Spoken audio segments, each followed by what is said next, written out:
Alright guys, this is a Mahindra Max 24 HST. I had a mowing deck on it. I was doing some work. It wouldn't start afterwards. I'd been running into a bunch of sticks and stuff. So long story short, I couldn't get the mowing deck off because it wouldn't start. So I wasn't getting any clicking or anything like that. So I knew it wasn't the battery.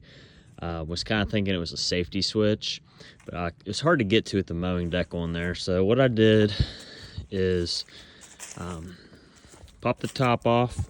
This comes off super easy. You literally just pull right here and it'll slide right out of these little rivets right there. But your starter's down here. So get to your starter and then just jump the starter.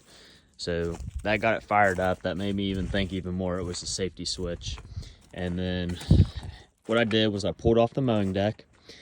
So I backed out, pulled off the mowing deck, and got down under there. And what I found was, bear with me here. So this right here, I don't know if you can see it. So this right here is a safety switch.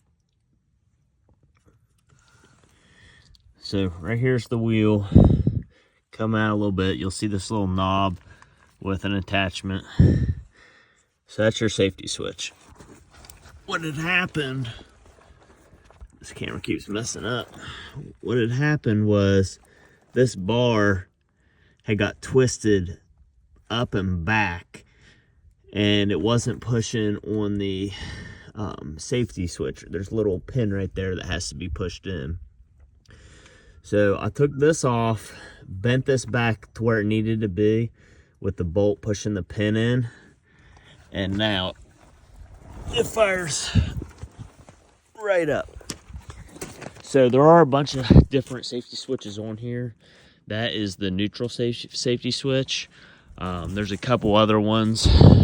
There's one down here for your PTO, I believe, and there's one under here for your clutch. But my problem was the neutral safety switch, and hopefully that helps someone.